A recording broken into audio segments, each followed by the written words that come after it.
kabar horor.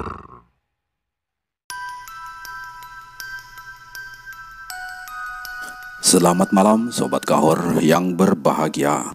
Lagi-lagi masih bersama Bang Fawa. Dan jangan bosan-bosan untuk mendengarkan suara Bang Fawa ini. Di malam ini Bang Fawa masih menceritakan sebuah kisah seram lanjutan dari video sebelumnya yang berjudul Kisah Misteri Janur Kuning di Lereng Gunung Hutan Sumatera, yang mana di spesial kisah ini Bang Fawa akan menceritakan di episode terakhir. Oke, langsung saja tanpa berlama-lama, mari kita simak ceritanya.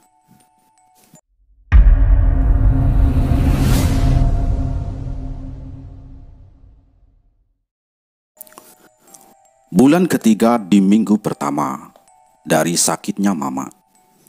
Malam hari yang sepi, lembah yang sudah tertutup kabut. Aku yang sudah tertidur samar-samar mendengar lirih gesekan parang yang diseret seseorang dari luar memutari rumah kami.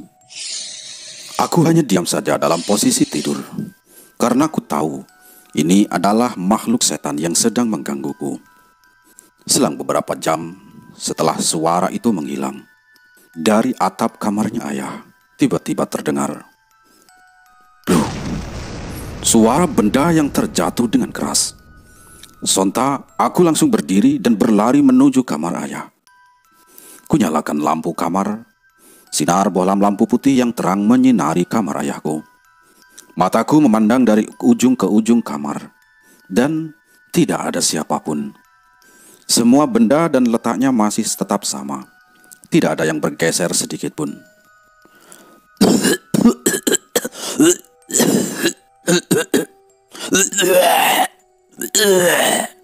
Suara batuk dan muntahan si ayah. Telingaku yang mendengar suara dari ruang tengah. Telapak kakiku langsung berjalan menuju sumber suara, tanpa mematikan bohlam putih kamar ayah lagi. "Kenapa ya?" tanyaku sambil melihat muntahan ayah di remang cahaya ruang tengah. Nggak tahu bang," jawab ayah dengan bibir bergetar, serta kepalanya mulai berkeringat. Ku hidupkan sumber cahaya putih kamar tengah, yaitu lampu utama, untuk membersihkan muntahan ayah. Penglihatanku mendapati darah segar yang keluar dari mulut ayah. Sebagian spray dan kasur yang menjadi bekas tempat tidur ayah menjadi merah hitam, serta bajunya mulai berbau amis. Spontan aku kaget. Saat itu juga aku langsung membopong ayah serta memindahkannya ke ruang tamu. Kondisinya malam itu ayah sangat lemah. Aku baringkan ia di kursi panjang untuk sementara dengan bertujuan menenangkan beliau. Selanjutnya, ku tinggalkan ayah di ruang tamu sendirian sebentar. Aku yang panik kembali ke dapur untuk mengambil air dan membuat minuman hangat di ruang tengah. Sekembalinya dari dapur ke ruang tamu, diriku merawat ayah dengan hati-hati. Setelah itu, aku kembali ke ruang tengah. Aku yang masih panik membersihkan bekas muntahan ayah dengan cepat, serta mengganti spraynya. Saat ku bawa spray serta mau meredam bekas muntahan ayah di samping sumur, tiba-tiba di atas sumur sudah ada wanita dengan bayinya ini muncul kembali. Ia tetap memakai baju putihnya yang lusuh, memanjang, dengan wajah yang pucat dan tangis sesenggukan menatap bayi yang digendongnya. Tanpa bisa berkata apapun lagi, aku langsung lari ke depan menuju ruang tamu. Badanku langsung bersimbuh merapat kepada ayah yang terbaring di kursi.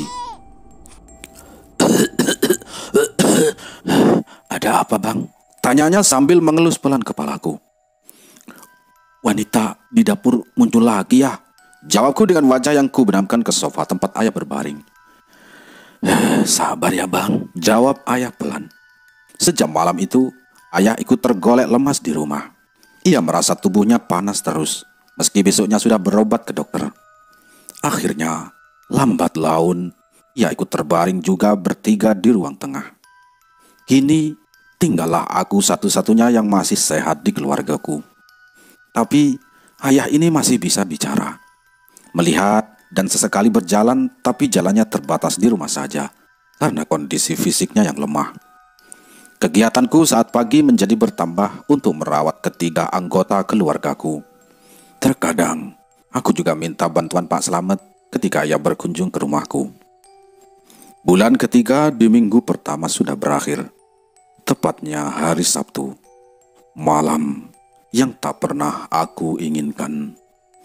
Sehabis Isya, saat aku duduk santai di teras sendirian mengusir kebosanan, kulihat Intan dari kejauhan keluar dari rumah depan sedang berpeluk mesra dan manja bersama Angga. Senyum bahagia mereka terlihat sangat terpancar dari keduanya. Beberapa menit kemudian, dari kejauhan ia melihatku. Spontan dengan cepat mereka berdua bergegas untuk pergi, yang aku sendiri tak tahu kemana tujuannya.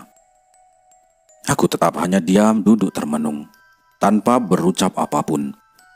Tak sadar, aku yang sendirian bengong meratapi nasib hidupku, hanya memainkan kedipan mata. Dengan pelan, mata ini mulai mengeluarkan rembesan air yang tak kuminta. Tak sadar, dari sampingku, ada tangan hangat meraih pipiku untuk menyeka rembesan air dengan pelan. "Sabar ya bang, maafkan ayah," kata ayah yang mulai duduk di sampingku. "Iya ya, Deno tak apa-apa ya," jawab singkatku untuk menutup sesak dan sedih di dadaku. Meski lebih sedih ketika anggota keluargaku yang sakit saat itu. Masih dalam suasana sesak di dada, langkah ini langsung masuk ke dalam rumah bersama ayah untuk menemani Niko yang masih belum bisa bicara dan memijit mama serta ayah. Mataku yang sudah mengering hanya fokus melihat acara TV di rumah. Hingga tak terasa, waktu sudah tengah malam. Saat mereka sudah tertidur semua, dari halaman rumah, aku mendengar suara ada langkah anak kecil yang sedang bermain berlarian. Seingatku, tetangga terdekat di sini cuma 2 rumah dan tak punya anak kecil. Kalaupun ada anak yang bermain, pasti siang hari. Tapi hal itu jarang terjadi di halaman rumahku. Dengan hati yang masih sesak, aku berjalan ke jendela serta menyelingkap sedikit selambu ruang tamu untuk melihat siapa gerangan yang main di tengah malam ini. Sesampainya di jendela depan, mataku langsung melihat pemandangan halaman rumah yang tertutup kabut tipis. Dari dalam kabut, terlihat 2 anak kecil berlari-lari kejar-mengejar di halaman rumah. Mereka berlarian memakai gaun putih yang indah, tapi dengan rasa saling adu amarah. Kuamati cukup lama kegiatan mereka tanpa rasa curiga. Tapi sekian lama, anak-anak perempuan ini malah berlari mendekat ke arahku. Terlihat dari wajahnya pucat semua. Terus mereka bermain lagi berlarian berputar-putar di terasku. Di akhir permainan mereka yang saling mengejar, keduanya berlari ke arahku tepat di jendela. Waktu kulihat, mereka berdua menembus dinding rumah. Di saat yang sama, aku menunduk melihat badanku serta samping kananku. Ternyata anak-anak yang berlarian itu menghilang, entah kemana. Sejak itu aku terdiam dan sadar bahwa anak-anak ini bukanlah manusia yang nyata. Melihat keganjilan ini, badanku berputar-putar, cepat berbalik arah kembali ke ruang tengah. Tapi sewaktu berjalan cepat menuju ruang tengah, sekilas mataku melihat ke kiri, ada sosok 3 orang yang duduk di kursi ruang tamu dengan berwajah pucat serta tatapan yang kosong. 1 laki-laki, 1 perempuan dan 1 anak laki-laki di tengahnya. Dengan cepat aku berlari dan langsung mengunci pintu ruang tengah sebagai pembatas antara ruang tamu dan ruang tengah. Ceklek, ceklek, ceklek. Sampai di kasur ruang tengah, dengan cepat badanku tengkurap, meringkuk di samping ayah. Tak sadar, aku membangunkan ia yang sudah tidur. Ada apa bang?" tanya ayah pelan yang mulai bangun dari tidurnya. "Ada 3 orang di ruang tamu kita ya," jawabku dengan tubuh terkelungkup di samping ayah. Suasana hening sejenak. Ayah hanya merangkul dan mendekapku yang sedang ketakutan, serta ia berkata lirih padaku, "Di ruang tamu itu sosok 1 keluarga bang," tanya pelan si ayah di samping telingaku. "Hah? Benarkah ya?" jawabku dari dalam dekapannya. "Di halaman juga tadi ada anak-anak kecil berlarian menembus tembok ruang tamu. Tapi anak-anak itu langsung hilang saat menembus tembok ruang tamu. Rangku pelan. Iya, sabar bang. Ayah juga sering melihat mereka. Sebenarnya ayah juga bingung. Sudah banyak ayah bawakan macam-macam syarat serta doa-doa, tapi mereka malah sering menampakkan wujudnya di rumah. Makanya dari kemarin-kemarin ayah bilang kalau di rumah sekarang banyak penampakan semenjak mama jatuh sakit. Jawab ayahku. Sudah bang, kau tidur saja sekarang. Semoga mereka tak mengganggu kita di ruang tengah ini. Jelas serta tangan ayah yang menyelimuti tubuhku. Malam itu, akhirnya aku tertidur dalam dekapan ayah. Tapi tidur dalam ketakutan, rasanya jantung ini mau copot. Selalu was-was ketika mereka mulai menampakkan eksistensinya di rumah. Subuh pun menjelang. Aku pun tidak seperti biasa. Hari itu aku cuma melaksanakan kewajiban dengan tayamum dan ritual wajib di ruang tengah. Jelas, perasaan trauma berat yang kuhadapi malam itu. Selesai melaksanakan kewajiban bersama ayah, aku mau memasak, tapi kulihat di ujung ruang ini bahan makanan kami habis. Rencana, pagi itu aku mau ke pasar untuk beli bahan makanan. Kuhampiri ayah yang sedang duduk nonton TV. Ya, berasnya habis ya, kataku di depannya. Ambil uangnya di baju ayah yang tergantung itu bang, perintah si ayah. Langsung kuambil uang yang ada. Di kantong saku ayah, ternyata hanya ada 30.000 rupiah. Setelah ku tahu jumlah untuk belanja dan persiapan beberapa hari ke depan kurang, aku kembali kepada ayah. Ya, untuk belanja ini kurang ya, kataku. Ya, pakai saja dulu bang, secukupnya. Uang kita sudah habis. Jelas ayah dengan raut wajah sedih. Maksudnya gimana ya? Tanyaku lagi yang penasaran akan jawabannya. Semua sudah ayah jual bang. Semua kebun dan tabungan mama kau sudah habis untuk biaya berobat kita semua selama ini. Terang ayah yang tertunduk sedih. Selama sebulan terakhir, memang ayah sudah tak terlihat berangkat ke kebun lagi. Ia hanya berangkat keluar bersama Pak Slamet. Kini cuma tinggal rumah ini dan satu motor yang kita punya bang. Terang ayah dengan rasa sedihnya. Suasana shock jelas yang ada dalam otakku di pagi hari. Jiwa muda yang tadinya tak terima atas jawaban ayah perlahan luluh dan menyerah karena keadaan sudah seperti ini. Dalam diam, otak ini berpikir ulang. Mau tak mau, harus menerima kenyataan ini. Dan harus berpikir keras untuk bertahan hidup di rumah lembah lereng gunung ini. Tanpa pikir panjang lagi, di hari yang masih pagi, aku langsung ke rumah Pak Slamet untuk minta bantuan. Syukurnya, ia baik hati dan mau membantu kami untuk beban masalah ekonomi. 1 minggu berjalan, bahan makanan sudah habis lagi. Semuanya bertumpu kepadaku. Dengan langkah pendek, diriku meminta bantuan lagi. Keadaan yang mulai minus ekonomi kami, tapi tetap ku coba untuk bertahan, meski entah sampai kapan.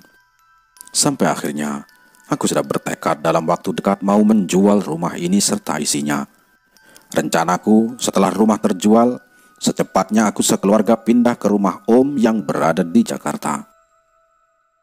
Bulan ketiga, minggu kedua awal, hari Senin, kondisi ayah sudah tak berdaya lagi. Ia perlahan seperti orang stroke dengan suhu badan yang semakin panas. Mama masih tetap dalam kondisinya. Hanya mulutnya yang terbuka sedikit untuk berjejal sedikit asupan bubur. Niko hampir seperti mama kondisinya. Tapi matanya terkadang masih bisa terbuka meski jarang. Aku sendiri kondisi tubuhku rasanya sangat berat.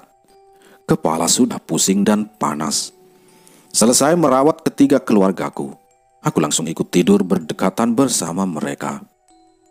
Seandainya aku mati hari itu, aku sendiri sudah siap dan pasrah, karena kurasa badanku sudah tak kuat lagi menahan panas serta sakit di semua persendianku.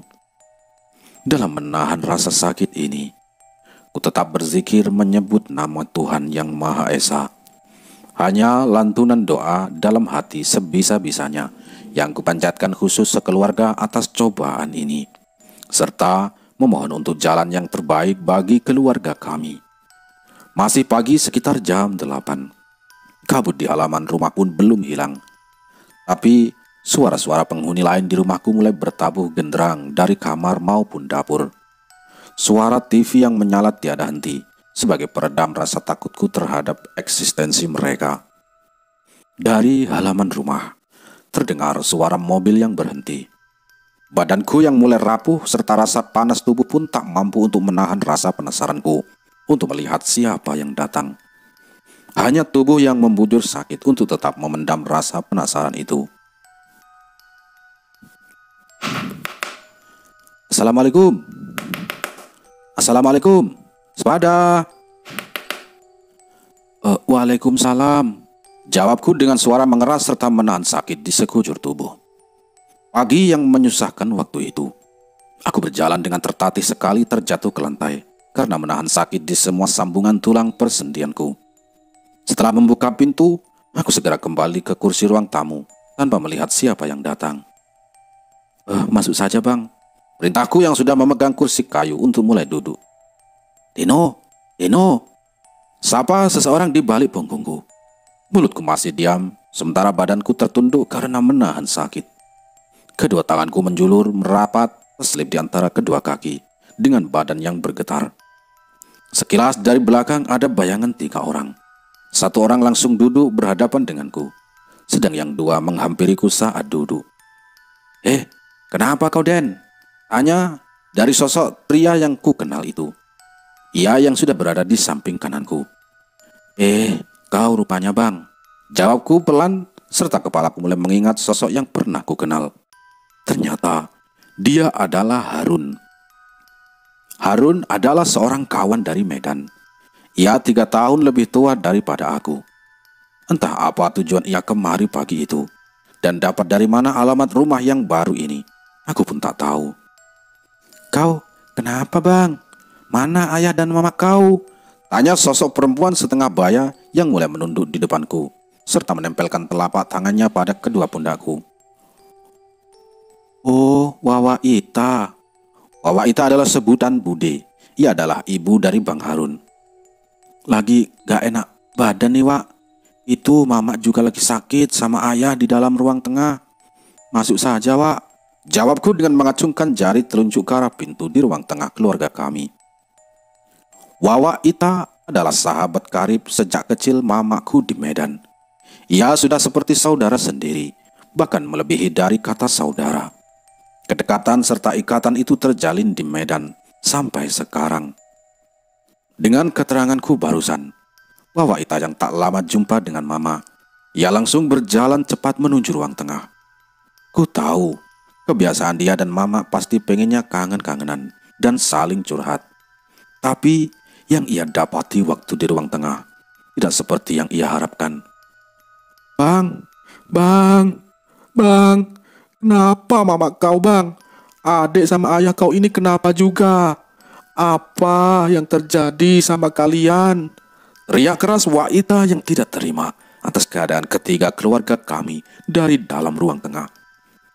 Mulutku masih terdiam, tak bisa menjawab apapun dari semua teriakan Waita.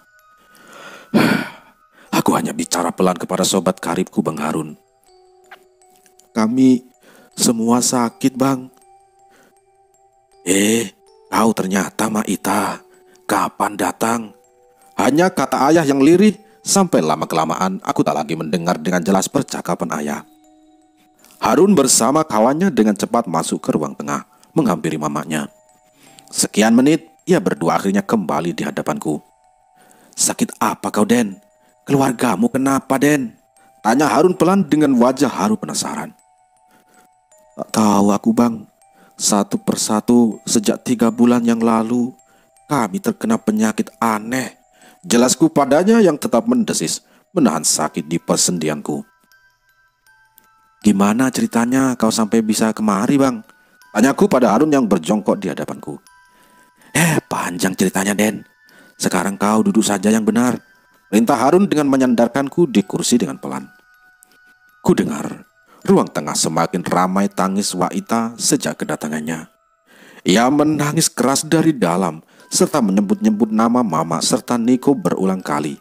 Tapi tetap tidak ada jawaban. Isak tangisnya yang sudah pecah mulai tambah mengeras lagi hingga akhirnya ia keluar dari ruang tengah berurai mata. Masih terisak dalam tangisnya, Mama Bang Harun duduk lagi di kursi ruang tamu untuk menahan emosi dan kesedihannya sebentar. Bah, ada suara bantingan pintu dari kamar ayah.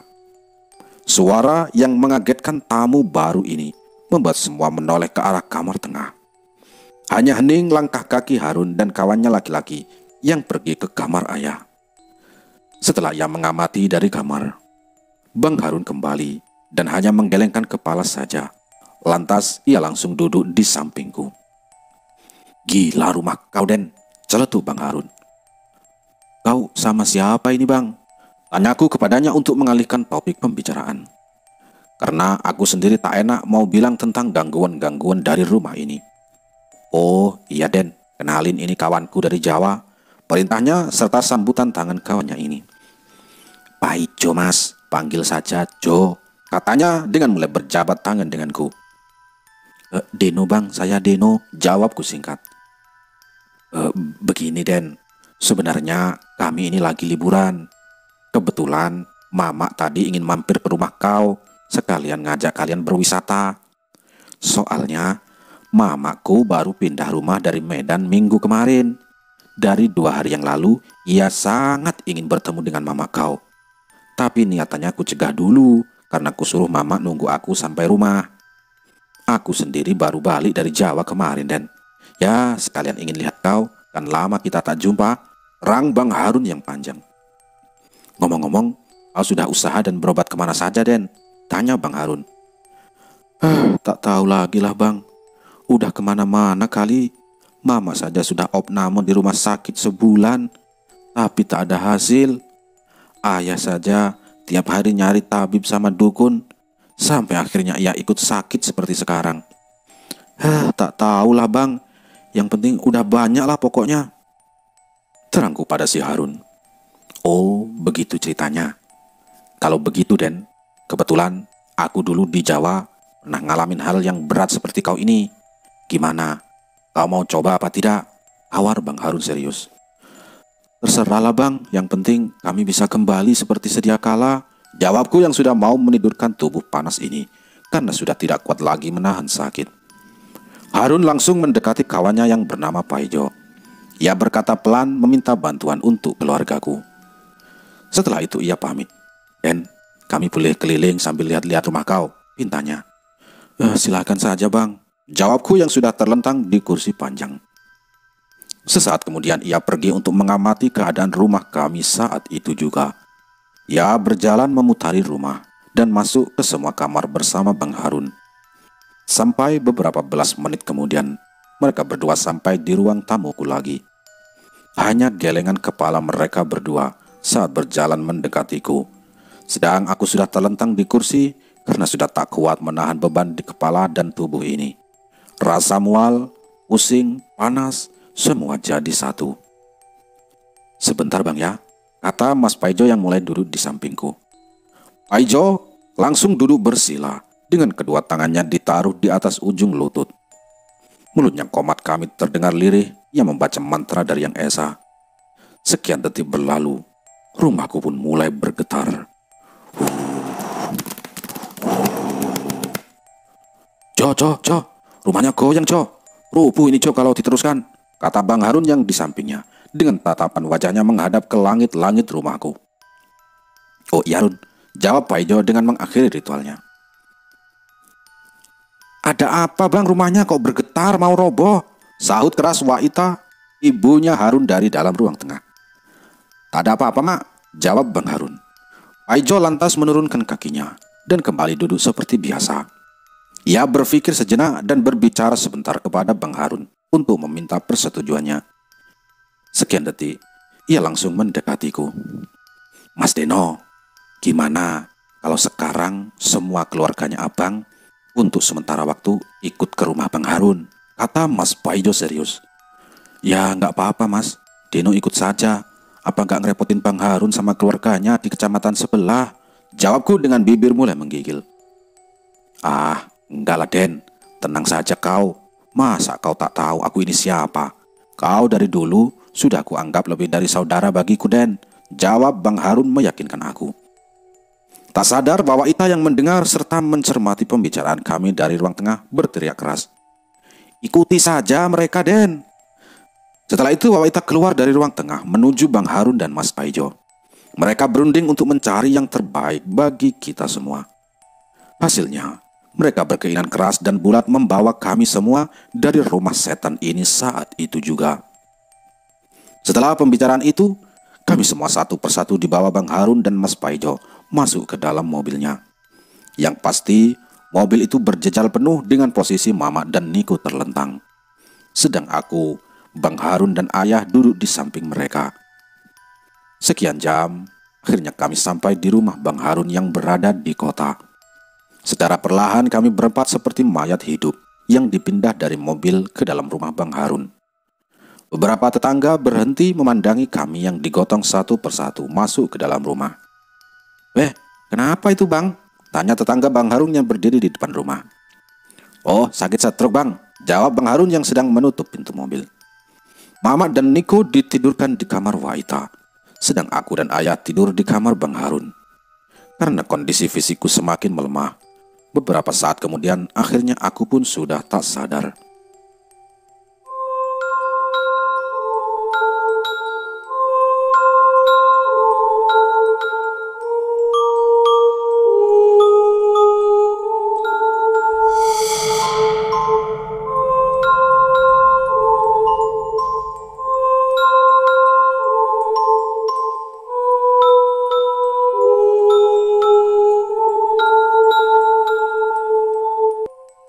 Kemudian, cerita ini berganti dari sudut pandangnya Mas Paijo yang orang Jawa itu. Nah, awal kedatanganku, saya adalah Mas Paijo. Ikut Harun ke rumahnya adalah untuk liburan dan rekreasi karena menurut infonya, rumah Harun yang baru tempatnya banyak tempat wisata yang terkenal indah. Tapi, ya saat mau senang-senang, happy-happy, aku dihadapkan pada kenyataan yang berbeda. Singkat cerita, setelah si Deno dan keluarganya terlentang di rumah keluarganya Harun, aku pun dengan cepat menghubungi Ki Bagus, guru spiritual yang membimbingku dan Harun di Jawa. Assalamualaikum Ki, salamku dari HP. Waalaikumsalam. Oh Mas Jo, gimana liburannya Mas Jo? Tanyanya yang ramah. Ki, keluarga temannya Bang Harun sekarat, gimana nih Ki? Tanyaku cepat karena panik. Lah, sekarat gimana, Jo? Coba jelaskan pelan-pelan, jangan panik. Aki biar tahu apa masalahnya, kata Ki Bagus yang mulai serius. Masih dalam telepon, aku menjelaskan secara singkat akan kondisi keluarga Deno waktu itu. Selesai bercerita, beliau diam sejenak untuk memikirkan solusi untuk keluarga Bang Deno. Mas Jo, kamu sekarang cari 5 helai janur kuning. Setiap orang kamu ikat pinggangnya dengan janur itu. Serta sisakan 1 helai buat Aki ya, jelas beliau. Lah, buat apa Aki minta 1? Jawabku penasaran. Oh, nanya terus Mas Jo ini. Lakukan perintah Aki, jawabnya, tapi ya tetap ramah. Rencananya Aki lusa ke Medan, jadi sekalian mampir ke rumah Harun. Kalau begini ceritanya ya, jelas Ki Bagus yang perhatian kepada Bang Harun. Oh ya Ki, terima kasih Ki. Kalau mau nyampe kabari Paijo ya Ki, ucapku senang. Oh iya Jo, tapi setelah kau ikat mereka dengan janur kuning, setelah 3 jam kabari Aki lagi ya, jelas Ki Bagus sambil menggodaku. Terus jangan lupa salam Aki untuk Harun dan keluarganya di situ, pesan Ki Bagus. Siap Ki, jawab serta panggilan telepon terakhir yang kuputus duluan. Setelah mendapat perintah, aku yang bernama Paijo dan Harun langsung pergi ke pasar untuk mencari janur kuning. Sekitar beberapa puluh menit kemudian kami kembali ke rumah. Sampai di rumah Harun, aku membacakan mantra sebentar di depan janur kuning itu. Selanjutnya, melaksanakan perintah Ki Bagus untuk mengikat pinggul mereka semua dengan janur kuning dan menyisakan 1 buat beliau yang akan datang besok lusa. Tugasku sudah selesai. Aku bersama dengan Bang Harun serta ayahnya duduk-duduk di ruang tamu, sambil membicarakan musibah yang menimpa keluarga Deno. 3 jam berlalu. Suara teriak dari ibunya Harun terdengar dari ruang tamu. Bang, bang, bang, mamanya Deno sama Niko matanya terbuka dan bisa bicara. Suara keras yang membuat kami bertiga berlari cepat ke kamar ibunya. Sesampainya kami di kamar, ibunya Deno terlihat sudah bangun dengan Niko. Mereka sudah bisa membuka matanya dan mulai berbicara pelan, serta membetulkan tempat duduknya. Mereka berdua langsung bersandar dibantu dengan Bu Ita. Tak lama kemudian, dari kamar sebelah, teriakan Harun yang sudah berada di kamar sebelah berteriak. Tak lama kemudian, dari kamar sebelah, Harun berteriak, Ya, Jo, Deno sama ayahnya juga sudah bicara. Aku serta ayahnya Harun ganti berlarian ke kamar Deno. Mereka terlihat sama dengan ibu dan adiknya. Mulai bicara dan mata sudah terbuka. Hingga akhirnya mereka mulai duduk bersandar di ranjang. Kami yang senang dengan melihat keadaan itu, langsung terlempar satu sama lain senyum dan wajah sumringah. Dan terdengar suara dari kamar sebelah. Ini di mana ya? Mak Harun, tolong saya antar ke kamar mandi. Pinta ibu Deno yang terdengar dari kamar sebelah. Oh, ini di rumahku. Ayo, apa kau bisa jalan? Jawab dan tanya ibu Harun. Hanya anggukan kepala ibu Deno yang terlihat. Seketika ibu Deno langsung berdiri dan tubuhnya merasa ringan. Ia langsung berjalan menuju ke kamar mandi, diantar ibunya Harun. Mereka semua akhirnya bergantian masuk ke kamar mandi satu persatu untuk membuang hajat dan bersuci. Langkah mereka selanjutnya menuju musola keluarga Harun yang ada di tengah ruangan. Salat jamaah dan sujud syukur yang mereka lakukan bersama dengan haru dan isak tangisnya mulai terdengar lirih. Aku yang senang dan haru melihat kebangkitan keluarga Deno. Mata ini mengamati penuh kebahagiaan dari belakang mereka. Tiba-tiba, hatiku bergetar dari saku celana. Setelah aku tahu itu panggilan dari Ki Bagus, aku langsung mengangkatnya. Gimana, Co? Keluarga Deno? Tanya Ki Bagus. Wah, sudah siuman semua, Ki, jawabku. Alhamdulillah. Jangan lupa lusa jemput Aki ya. Masalahnya itu belum selesai, terang Ki Bagus. Loh, Ki Bagus mau mengapakan keluarganya Deno? Tanyaku penasaran.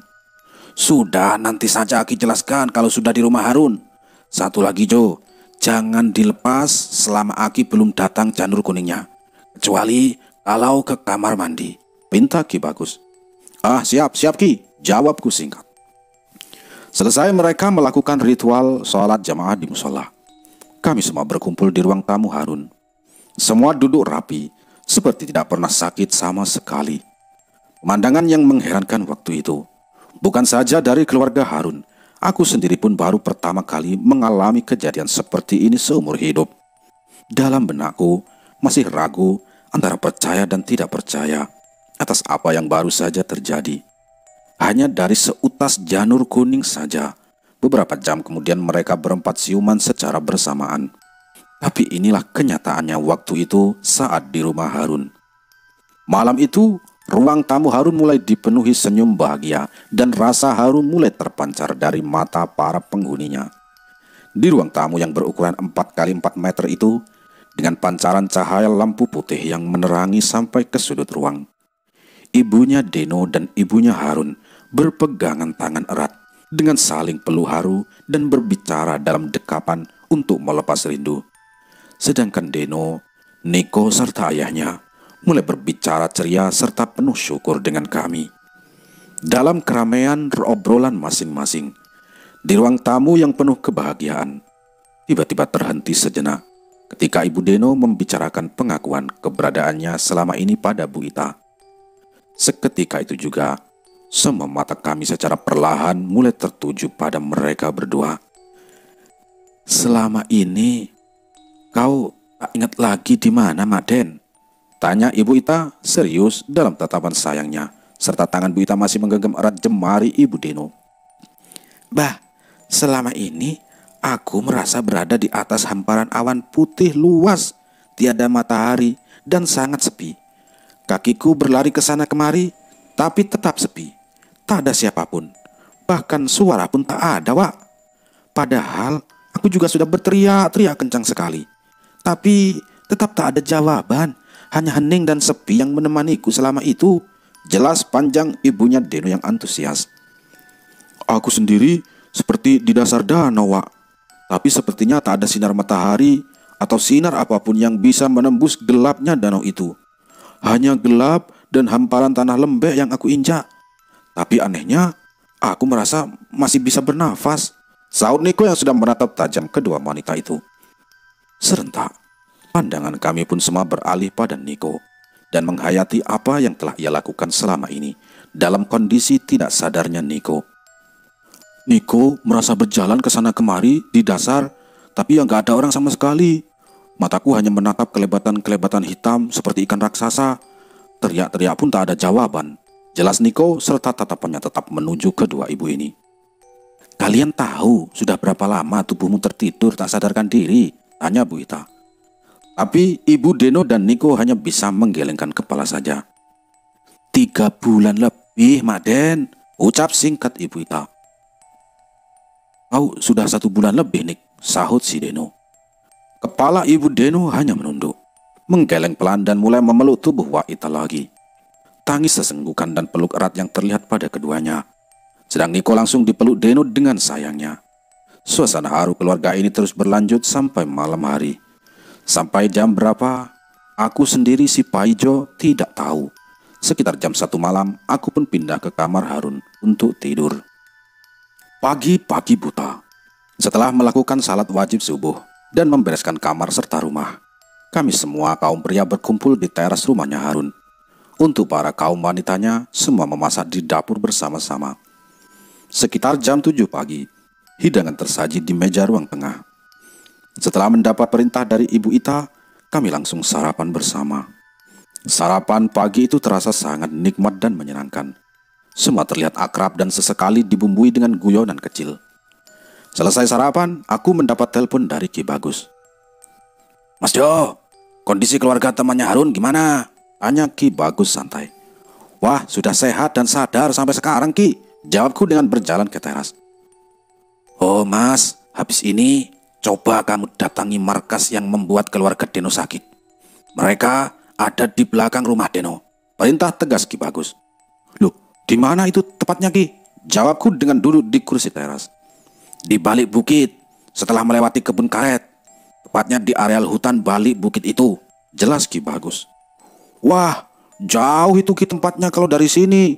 Jawabku dengan membayangkan jarak antara rumah Harun dan lokasi markas dukun Teluh itu.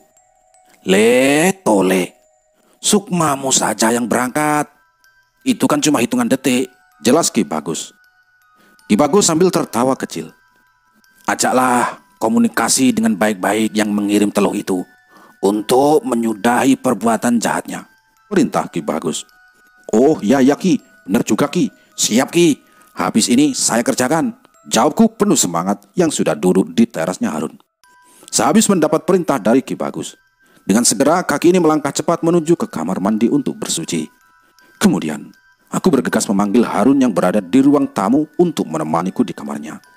Sebelumnya, kuceritakan pada Harun bahwa aku mendapat tugas dari Ki Bagus untuk mendatangi tempat tukang teluhnya Deno dan keluarga. Harun sendiri dengan penuh semangat mengikutiku melakukan ritual di kamarnya. Waktu di kamarnya, ku hamparkan sajadah di atas lantai keramik putih. Dengan segera kaki ini mengambil posisi duduk bersila mirip semedi. Tanganku yang bersendekap di dada menghadap ke barat. Sedang Harun ku minta untuk menjaga jasad kasarku tetap di dalam kamar. Memang benar apa yang menjadi perintah Ki Bagus. Secepat kilat tubuh halus ini sudah mencapai tempat yang ditunjukkan oleh Ki Bagus. Sebelum menuju ke rumah utama di tengah hutan, ada 5 pos kecil mirip seperti gerbang gaib. Sekian lama aku amati dari atas. Hanya dengan melewati per pos itulah jalan satu-satunya untuk menuju ke rumah utama. Setelah melihat gang pertama dari atas awan, aku pun langsung turun. Gerbang pertama. Gerbang itu berwarna hitam seperti gapura menjulang tinggi dan tertutup pintu seperti batu. Saat aku sampai di depan gerbang, mata ini melihat 2 sosok penjaga bertubuh tinggi besar berdiri di samping kanan dan kiri. Mereka bertubuh manusia, memakai baju layaknya seperti di dunia nyata, tapi kepalanya berwarna hitam, sedangkan bentuknya persis seperti kepala kuda. Sesuai arahan Ki Bagus, aku mulai berjalan pelan mendekati mereka untuk bertemu tukang teluhnya. Meski perasaan sedikit takut, tapi kaki ini tetap berjalan dan mendekat. Mau apa kau kesini? Tanya siluman dengan bibir kuda yang moncong ke depan. Bang, aku hanya ingin bertemu pimpinan kalian, jawabku pada mereka. Hadapi dulu kami kalau bisa. Jawabnya mulai marah. Mereka berdua tanpa senjata mulai berjalan kepadaku. Salah satu dari mereka tanpa aba-aba langsung memukul ke arahku dan membanting tubuhku. Padahal niatku cuma ingin ketemu dan berbicara baik-baik sama pimpinannya, malah dihajar. Dengan cepat dan sedikit emosi, aku langsung berdiri membalas pukulan mereka. Tubuh halus ini melawan satu persatu siluman ini. Keadaan langsung berbalik. Ganti aku yang menghajar mereka tanpa ampun, sampai tersungkur di tanah. Saat mereka sudah tak berdaya lagi, dua siluman ini langsung kubakar mati, daripada repot sendiri di kemudian hari. Selesai di gerbang pertama, aku sudah menang. Pintu gerbang seperti batu itu terbuka menyamping dengan sendirinya. Selanjutnya kakiku berjalan merangsek masuk di gerbang kedua. Sampai di gerbang kedua, ternyata di situ ada penjaganya lagi. Kali ini sosoknya ada dua, sosok bertubuh manusia kepala babi.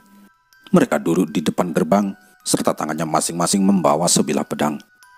Dengan sikapnya dan gerak-geriknya seperti mereka sudah tahu akan kedatanganku. Mereka berdua langsung berdiri maju ke arahku. Tanpa ada pembicaraan, aku yang sudah berdiri di hadapan mereka langsung dikeroyok tanpa ampun. Setelah bertarung sekian lama dengan susah payah menghindari sabetan pedang dari mereka, ternyata aku kalah. Untungnya tubuh halus ini cuma dihajar saja tanpa ampun, tanpa ada tebasan yang mengenaiku. Saat aku merasa kalah dan sudah tak berdaya, dengan cepat aku kabur kembali ke rumah Harun.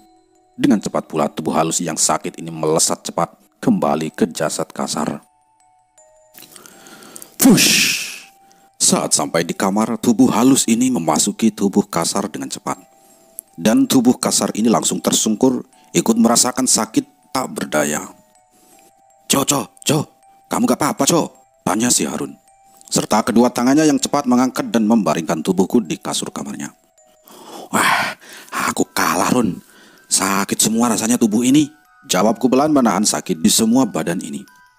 Saat itu, kulihat seluruh tubuh kasar ini mulai lebam dan memar membiru. Serta kepalaku rasanya sangat berat, pusing dan sakit. Aku yang sudah terbaring di kamar Harun tergeletak tak berdaya, dengan posisi setengah melingkar menahan sakit di kepala. Sedang Harun dengan cepat mengambilkan air minum. Selesai itu, aku perintahkan Harun untuk menghubungi Ki Bagus dengan HP Ki yang sudah berada di meja kamar. Halo Ki, halo. Sapa Harun yang sedang menelpon di samping tempat tidurku dengan panik. Ya, Jo, gimana Jo? Jawab Ki Bagus. Ki Harun Ki, Jojo badannya memar semua dan tidak bisa bangun. Jawab Harun yang tambah panik. Wah, tenang dulu Ron. Coba kau kasihkan teleponnya ke Mas Jojo dulu. Pinta Ki Bagus dengan tenang. Mas Jo, kenapa kamu? Tanya singkat Ki Bagus tanpa rasa kaget sama sekali. Wah, saya habis dihajar Ki sama penjaga di gerbang kedua. Jawabku sedikit merintih. Hehehe, ya sabar Mas Jo. Tunggu Aki besok sampai di situ ya.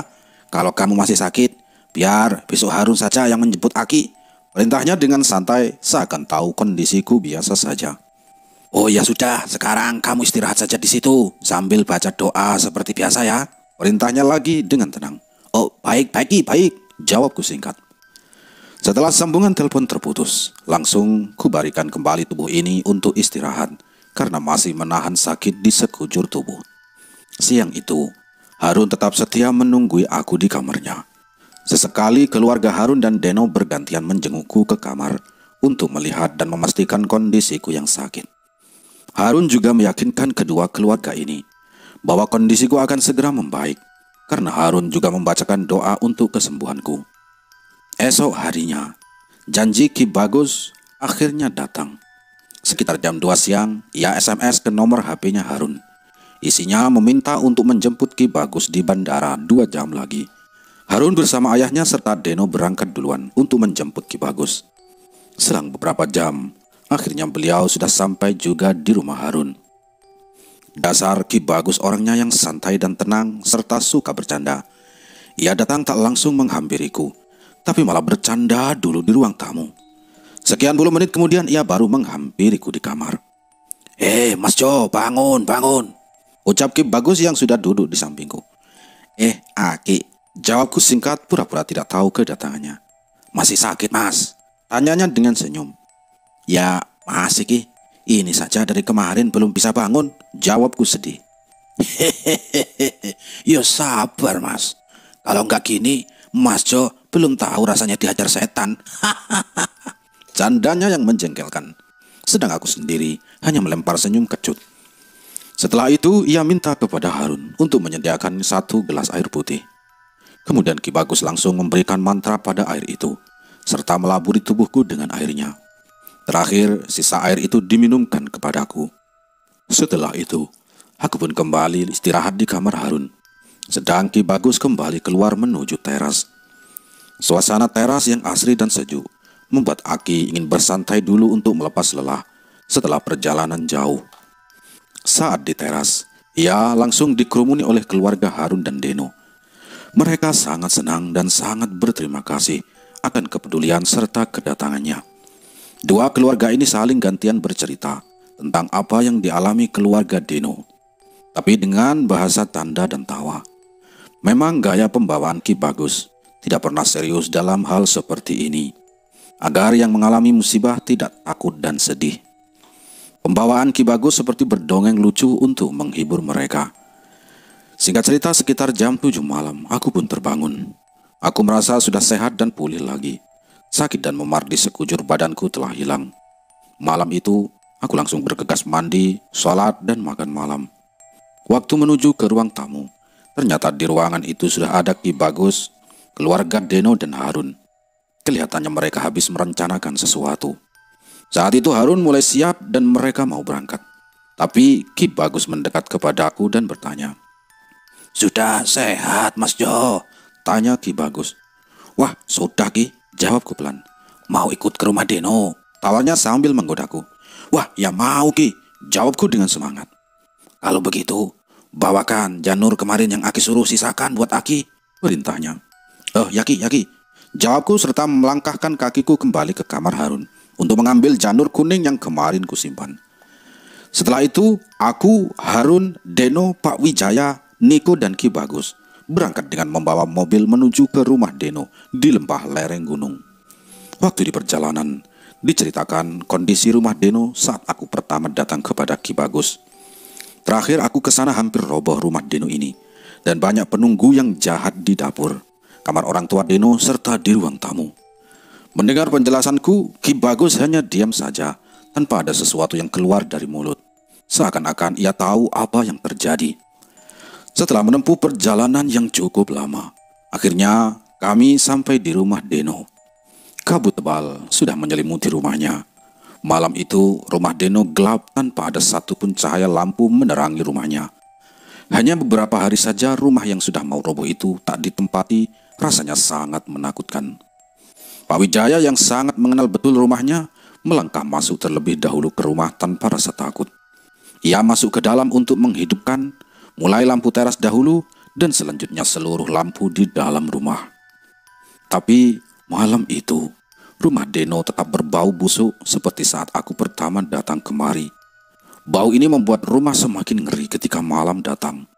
Sekian menit setelah lampu menyala, semua langsung berkumpul di ruang tamu. Sementara Deno dan ayahnya merapikan dan membersihkan rumahnya sebentar. Setelah itu mereka mengambil sedikit pakaian yang nanti akan dibawa ke rumah Harun. "Ayo kita lihat semua yang ada di sudut kebun rumah ini," pinta Ki Bagus. Sesampainya di pojok kanan rumah Deno, kami pun berhenti. Sorot lampu senter dan lampu petromak terhenti di atas gundukan kecil seperti markas rayap. "Pak Wijaya, tolong ambil cangkul dan kain kafannya," perintah Ki Bagus lagi. Dengan cepat Pak Wijaya ke gudang yang berada di belakang, sedangkan Deno pergi ke mobil untuk mengambil kain kafan. Selang beberapa detik, mereka telah kembali lagi bersama kami. "Tolong gali di sini," perintah Ki Bagus sambil menunjukkan dengan senter yang sudah di tangannya. Pak Wijaya mulai menggali tanah, sedang aku sama Harun melihat dan menyinari tanah itu dengan lampu petromak. Saat cangkul sudah menggali di kedalaman sekitar 30 cm, terlihat ada beberapa tulang. Aku sendiri tak tahu jenis tulang apa, yang jelas tulang itu lumayan besar. Den, masukkan dan bungkus tulang-tulangnya ke kain kafan semua, perintah Ki Bagus. Deno dengan cepat memasukkan tulang-tulang itu ke dalam kain kafan yang sudah disiapkan. Kemudian kami berempat bergegas menuju ke halaman depan sebelah kiri, melanjutkan menggali lagi. Tanahnya sedikit keras sehingga Pak Wijaya agak kesulitan menggalinya. Butir-butir keringat mulai membasahi keningnya. Tapi beliau terus menggali sampai menemukan beberapa tulang lagi. Dengan sigap, Deno mengambil dan memasukkannya ke dalam kain kafan. Setelah itu kami lanjutkan di dua lokasi yang berada di sudut kanan dan kiri di belakang rumah. Di belakang rumah yang masih gelap, tiba-tiba terdengar samar-samar tangisan seorang wanita dari arah dapur. Kami hanya saling pandang sambil terus mendengar tangisan itu. Tangisan dari seorang wanita yang sangat tersakiti dan memendam kepedihan yang mendalam. Suara tangisan yang melengking itu sangat menyayat hati para pendengarnya. Tanpa menghiraukan suara itu, Ki Bagus hanya memerintahkan kami untuk kembali ke ruang tamu. Tanpa berpikir panjang, kami langsung menuju ke ruang tamu. Dengan cepat ruang tamu Deno sudah terisi dengan kehadiran kami. Karena rasa takut pada kami sudah menyelimuti, Ki Bagus langsung duduk di kursi sendirian, sedangkan aku disuruh duduk di sampingnya. Semua dalam keadaan hening dan takut seketika, tapi tidak bagi Ki Bagus. Bah! Bah! Bantingan suara jendela dari dalam kamarnya ayah Deno. Astagfirullah, ucap spontan dan jingkatan kecil tubuh kami semua di ruang tamu. Semua mata saling berpandangan ikut merasakan kengerian rumah Deno. Hawa dingin semakin membuat suasana semakin mencekam. Suara tangisan perempuan dari dapur pun masih terdengar jelas. Tapi suasana itu tidak berlaku bagi Ki Bagus. Ia benar-benar tak menghiraukan keadaan suara-suara di rumah Deno. Dalam hening yang mulai terpecahkan oleh suara Ki Bagus, beliau berpesan kepada Harun dan Pak Wijaya. Pak Wijaya, Mas Harun, tolong jaga kami saat saya dan Jojo duduk diam di sini. Kalaupun ada suara-suara dari luar dan dalam rumah, jangan dihiraukan. Pokoknya tetap tenang dan jaga saja kami. Tapi kalau rumah Pak Wijaya bergoncang kuat, bawa segera tubuh kami keluar dari rumah ini ya. Perintah serius Ki Bagus. Pak Wijaya dan Mas Harun hanya menganggukkan kepalanya bersamaan. Kemudian mereka berdua mulai mendekat pada tubuh kami dan bersiap siaga. Setelah itu aku dan Ki Bagus sama-sama memejamkan mata. Tapi Ki Bagus memegang tangan kananku terlebih dahulu. Saat mata terpejam dan konsentrasi, tubuh halus ini mulai keluar perlahan. Saat aku sudah berada di depan jasad kasarku, ternyata Ki Bagus sudah berdiri siap dengan tubuh halusnya. Tak lupa di tangan kanannya membawa seutas janur kuning. Kami berdua yang sudah berdiri di ruang tamu, sejenak melirik tubuh kasar kami masing-masing. Dan selanjutnya dengan cepat kami melesat ke hutan di balik bukit kemarin. Setelah sekian detik, aku sudah sampai di gerbang pertama. Kami berdua terdiam sejenak. Lalu Ki Bagus ini berkata, Mas Jo, ikuti saja Aki dari belakang ya.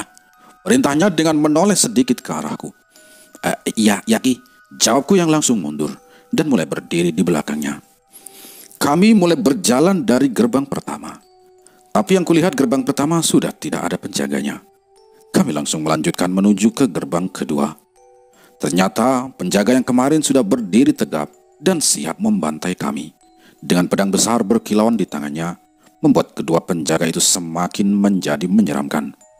Matanya merah melotot menatap kami. Kemudian mereka berkata, Masih berani kau kesini lagi manusia? Apa kau ingin mati malam ini? Bentaknya keras. Tak akan kubiarkan kau malam ini kabur. Teriak siluman yang berkepala babi itu. Aku hanya diam 1000 bahasa dan tetap berada di belakangnya Ki Bagus. Sejenak terlintas bagaimana kedua penjaga itu menghajarku sampai babak belur tanpa ampun. Sebenarnya rasa takut masih menyelimutiku karena habis dikalahkan oleh siluman kepala babi itu kemarin. Tapi aku tetap berusaha untuk tetap tegar dan berharap Ki Bagus tidak kalah seperti aku kemarin. Ki Bagus tetap berdiri diam tanpa menghiraukan ancaman siluman babi penjaga gerbang. Suasana seketika hening. Kedua siluman babi pun terdiam seakan tak mampu untuk berkata-kata lagi. Ki Bagus mulai membuka matanya dan mengarahkan tatapan tajam ke arah kedua siluman babi. Pancaran energi dahsyat mulai memancar dari tubuh Ki Bagus.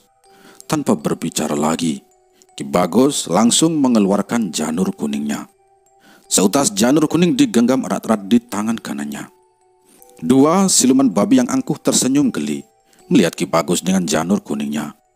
Namun, tiba-tiba janur kuning itu memancarkan kilauan cahaya kuning keemasan dan menyilaukan mata kedua siluman babi yang ada di hadapan Ki Bagus. Tak lama, pancaran kilauan cahaya janur kuning berangsur menghilang. Namun, hal aneh terjadi dengan janur kuning. Seutas janur kuning yang digenggam Ki Bagus berubah menjadi pedang panjang dengan kilauan berwarna kuning. Kedua siluman babi yang melihat pertama kali pedang itu masih tersenyum geli. Mereka sangat menyepelekan dan mulai tertawa sombong. Dengan tenang, Ki Bagus mulai berjalan ke arah mereka berdua dan langsung menebas salah satu tubuh mereka tanpa perlawanan. Tercengang dan terdiam, siluman babi yang satunya seakan tidak percaya temannya bisa terbunuh dan tubuhnya tersungkur di tanah tanpa ada perlawanan. Tanpa berpikir panjang, siluman babi langsung menyerang Ki Bagus dengan amarah. Tapi dengan tenang Ki Bagus menghindar sedikit dari amukan pedang siluman babi. Amarah siluman babi membuncah dan tak bisa dibendung lagi.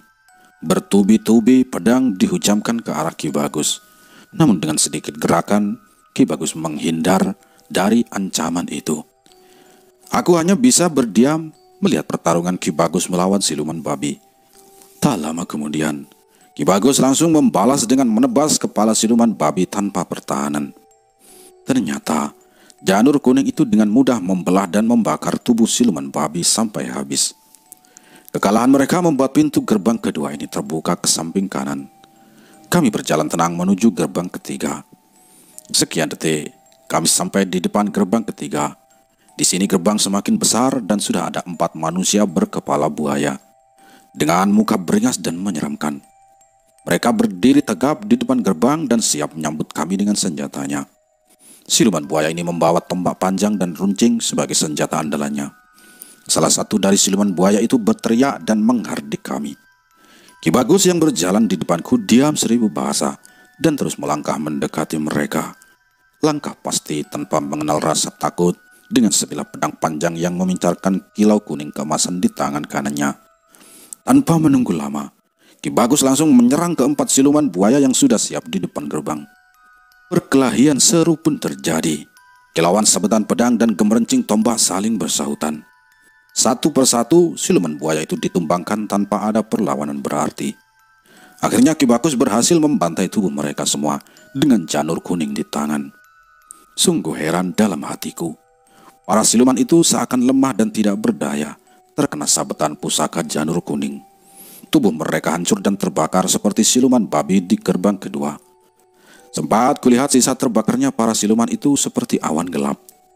Secara perlahan pintu gerbang ketiga itu pun terbuka dengan sendirinya. Sepertinya para siluman penjaga berperan sebagai kunci dari pintu gerbang ini. Kami pun melanjutkan perjalanan kembali menuju gerbang keempat. Dalam perjalanan ke gerbang keempat, aku hanya diam dan tidak berbicara sedikit pun. Aku juga tetap berjalan di belakang Ki Bagus, sambil anganku bergentayangan, mengingat aksi Ki Bagus dengan janur kuningnya. Kami terus berjalan mendekati gerbang keempat. Kemudian, langkah kami terhenti sekitar beberapa meter di depan gerbang keempat itu. Ki Bagus terdiam dan tetap berdiri tegap di depan gerbang dengan masih menggenggam janur kuning di tangan kanannya. Tampak sekelebat cahaya muncul di depan gerbang tanpa tahu asalnya. Sekejap muncul puluhan siluman penjaga dari gerbang keempat, berbaris membentuk pagar betis melindungi gerbang. Para penjaga ini tubuhnya menyerupai manusia, tapi berkepala ular. Dengan kulit bersisik, baju perang dari besi, berdiri tegap menatap kami dengan penuh amarah. Mereka lagi-lagi menyambut kami dengan tertawa sombong, seakan mereka mau menguliti kami dengan tombak andalannya. Tombak panjang dengan mata tombak berkilauan. Sedangkan Ki Bagus yang dari tadi sudah geram melihat perlakuan dari siluman-siluman sebelumnya, tetap menahan diri dan tidak bersuara sedikit pun. Senyum Ki Bagus serta canda tawanya di kehidupan nyata menghilang saat menghadapi siluman-siluman penjaga itu. Aura energi amarah Ki Bagus mulai menyelimuti tubuhnya. Dengan wajah merah padam, Ki Bagus langsung menghampirinya. Tanpa basa-basi, Ki Bagus langsung menghempaskan sabetan pedang janur kuningnya ke arah siluman ular penjaga pintu gerbang itu. Pertarungan hebat pun tak bisa dihindarkan lagi. Dengan membabi buta, Ki Bagus mulai menebaskan pedangnya ke segala penjuru, dan darah para siluman melumuri pedangnya. Satu persatu siluman ular terjungkal ke tanah dan langsung terbakar. Ki Bagus harus bekerja keras menghabisi siluman ular ini karena jumlahnya yang cukup banyak. Sebilah janur kuning Ki Bagus seakan haus darah dan tak ada satupun senjata siluman ular yang mampu menandinginya. Karena memang itulah senjata yang dibawa Ki Bagus dari rumah Harun. Akhirnya, semua siluman itu kembali terbakar seperti siluman-siluman yang sebelumnya. Ki Bagus tetap berdiri tegap melihat semua musuhnya terbakar habis. Terlihat jelas tetesan keringat menyelimuti tubuh Ki Bagus dan lelahnya tidak bisa disembunyikan dari wajahnya. Saat penjaga berkepala ular itu mati, gerbang keempat pun terbuka dengan sendirinya, seperti gerbang-gerbang sebelumnya. Memang musnahnya para siluman ini menjadi kunci dari gerbang-gerbang yang kulewati. Aku dan Ki Bagus segera melanjutkan perjalananku menuju gerbang selanjutnya, yaitu gerbang kelima. Mulutku masih terdiam sampai sekarang. Tak satupun kata yang berani aku keluarkan, meskipun sekedar bertanya kepada Ki Bagus. Ki Bagus mempercepat langkahnya dengan wajah serius. Terlihat gerbang kelima semakin dekat. Aku tetap berjalan mengikuti Ki Bagus dan selalu berada di belakangnya. Kemudian Ki Bagus menghentikan langkahnya di depan gerbang kelima. Suasana lebih menyeramkan dari sebelumnya menyeruak di sekeliling gerbang. Gerbang kelima adalah gerbang terakhir yang harus kami lalui untuk mencapai rumah si dukun. Di depan gerbang sudah berkumpul sangat banyak penjaga. Jumlahnya hampir ratusan penjaga. Para penjaga gerbang kelima sangat menyeramkan. Mereka berwujud seperti manusia, tapi memiliki ukuran badan yang cukup besar. Mereka adalah raksasa atau buto yang berbadan besar, kekar, bertaring panjang dan tajam, bertanduk satu di kening dan berwarna-warni. Mereka berbaris rapi di depan gerbang. Baris pertama ditempati buto berwarna merah. Baris kedua buto berwarna hijau, dan baris ketiga dan seterusnya buto berwarna hitam. Mereka membawa berbagai macam senjata yang sudah siap di tangan dan mengancungkan kepada kami. Tubuh mereka tinggi kira-kira 10 meteran, serta besarnya mereka juga bermacam-macam. Tapi tiba-tiba dari kegelapan gerbang terakhir ini, ada sosok makhluk seperti panglima perang, berpakaian adat Jawa melesat dan duduk setengah jongkok di hadapan Ki Bagus. Gerakan para siluman yang sudah berbaris terhenti seketika itu juga. Makhluk yang berperawakan seperti panglima ini diikuti dua makhluk lagi seperti pengawal pribadinya dengan pakaian adat Jawa. Tapi pakaiannya tidak sama dengan pakaian yang pertama. Pakaian mereka cenderung lebih sederhana tanpa banyak aksesoris. Bentuk kaki mereka yang kiri ditekuk untuk duduk, sedang kaki kanan berjongkok. Kedua telapak tangan menempel jadi satu, terangkat sejajar dengan kepala, seperti seorang hamba menyembah kepada tuannya. Dengan kepala sedikit tertunduk, dia berkata, "Siapa yang mengganggu Raden?" Ucap pria berbadan tinggi besar lengkap dengan pakaian khas keraton Jawa di depan Ki Bagus. "Oh, kamu, sudah kembali saja. Saya bisa atasi sendiri masalah ini," terang Ki Bagus. "Tapi Raden, kalau saya kembali, bisa-bisa saya dihukum sama Prabu. Kalau Raden kenapa-napa," terang sosok panglima ini. Tidak, nanti saya yang akan bilang. Kembalilah kalian," perintah Ki Bagus. Sosok makhluk yang baru aku lihat ini langsung berdiri dan berbalik arah. Ia mengarah pada pasukan yang di depan kami dengan tatapan penuh amarah. Sekian detik, mereka langsung melesat lagi hilang dalam kegelapan. Pasukan yang tadinya mau mengeroyok kami, tiba-tiba perlahan mundur dan lari dengan sendirinya ke segala penjuru arah tanpa disuruh atau diminta. Mereka ini kabur dengan sendirinya tanpa bertarung. Pintu terakhir berwarna merah yang terlihat menjulang tinggi dan besar ini secara perlahan terbuka dengan sendirinya, bergeser ke kanan dan ke kiri. Langkah kami maju terus hingga markas utama. Dari kejauhan, rumah tukang teluh mulai terlihat. Rumah dukun teluh ini terbuat dari kayu, kusam dan agak reot, berbentuk rumah panggung dengan bangunan teras di depannya. Terdapat potongan pohon sedang dengan pahatan-pahatan menyerupai tangga yang diletakkan tepat di depan teras. Di atas teras terdapat hiasan kepala kerbau dengan tanduk yang sangat besar. Pada tiang-tiang penyangga teras banyak tergantung kepala binatang yang diawetkan. Salah satunya ada kepala harimau. Di sebelah kanan dan kiri rumah tumbuh pepohonan yang sangat rimbun dengan ranting yang tidak beraturan.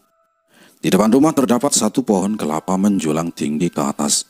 Di bawah rumah terdapat beberapa babi yang dipelihara dengan tubuh kotor dan menjijikkan. Tidak ada cahaya sedikit pun di luar. Hanya terlihat sedikit cahaya keluar dari celah kecil himpitan papan kayu rumah panggung ini. Kami berdua melangkah menuju rumah panggung itu. Tanpa permisi, dengan sangat hati-hati, kami menaiki tangga yang terbuat dari kayu utuh menuju teras. Ki Bagus tetap menaiki tangga terlebih dahulu. Setelah tiba di atas, aku pun mulai menaiki tangga.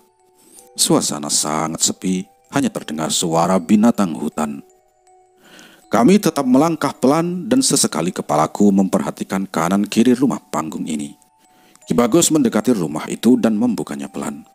Satu persatu kami melangkah masuk ke dalam rumah. Terlihat remang-remang berbagai macam tumbal tertata rapi di meja sang dukun.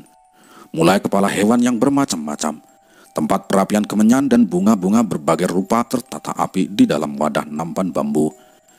Sedang alat teluh dan pusakanya bergelantung di dinding papan kayu sebelah kanan kiri.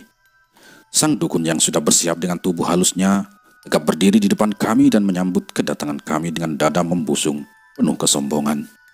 Sedang tubuh kasarnya hanya duduk bersilam bersendekap dengan mata sudah terpejam. Ki Bagus melangkah maju menghampiri sang dukun, namun aku tetap berdiri agak jauh dari mereka. "Apa mau kalian datang kemari?" tanya dukun teluh yang memakai baju serba hitam dan celana hitam serta belangkon kain berwarna hitam. "Aku mau kau akhiri perbuatanmu sekarang juga," ucap Ki Bagus yang sudah berdiri di tengah ruang ritual dukun hitam ini. "Berani kau menyuruhku?" bentak kasar sang dukun dengan tangan kanannya yang menunjuk ke arah kami. Memang dalam ruangan ini terasa menyeramkan. Hanya diterangi cahaya remang-remang dari sebuah lampu tempel yang tergantung di sisi kanan tempat ritual. Dihiasi dengan cahaya bara api kecil yang berada di dalam tungku depan jasad kasar dukun teluh ini. Dukun tua dengan bentuk tubuh sudah terlihat renta dan berpenampilan kotor serta ditutupi baju lusuh.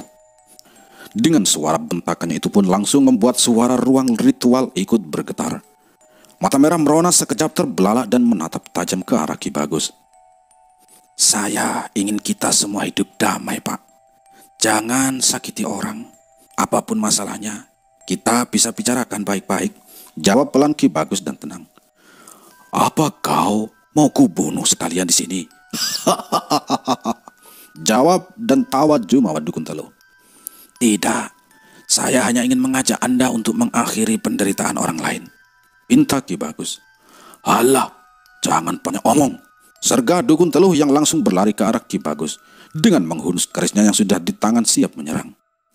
Saat Ki Bagus dengan sang dukun mulai berkelahi, secara perlahan langkah kakiku mundur pelan sampai ke pintu masuk, mengambil jarak aman agar tidak terkena imbas dari pertarungan hebat itu. Berbagai ilmu kesaktian mereka adu satu persatu. Kilatan senjata mereka terlihat saling berbenturan, menimbulkan percikan cahaya merah dan putih.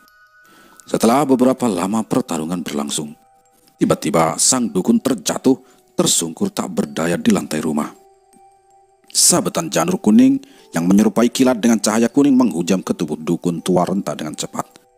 Dalam kondisi tak berdaya, sang dukun kembali ke jasad kasarnya yang duduk bersila di depan sesajen dan kepala berbagai hewan sebagai persembahannya.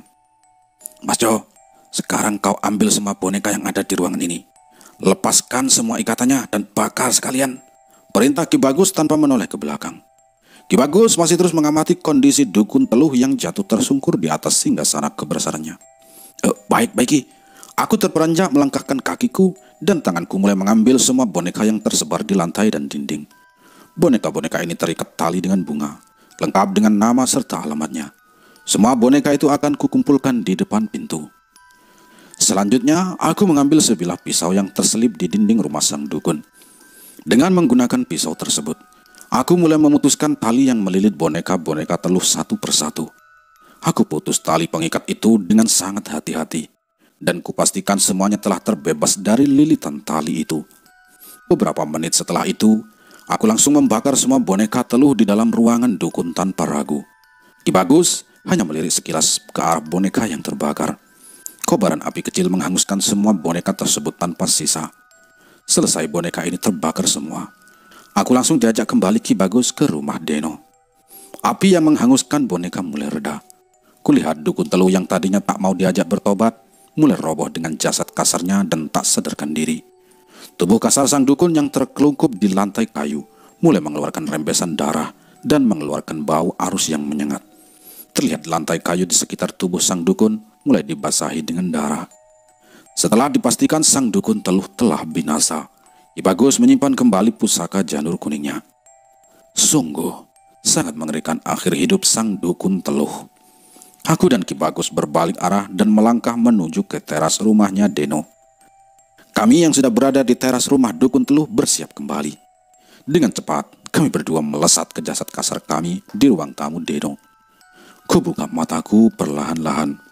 Terlihat semua orang yang berada di dalam ruang tamu masih berada di posisi semula, seperti saat kami pergi meninggalkan mereka. Gimana Mas Jo? Tanya Harun yang menatapku dari tempat duduknya.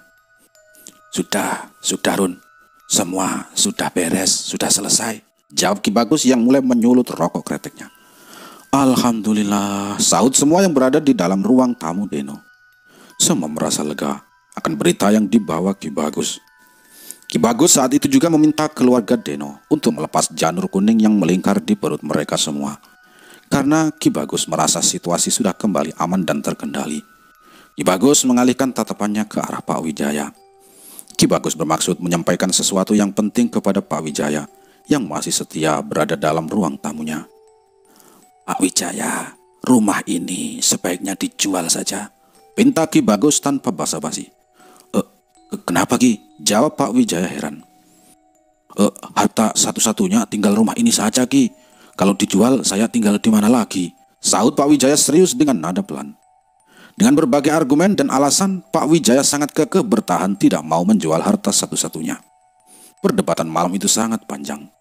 Aku sendiri sangat memahami pola pikir dan keadaan keluarga Pak Wijaya.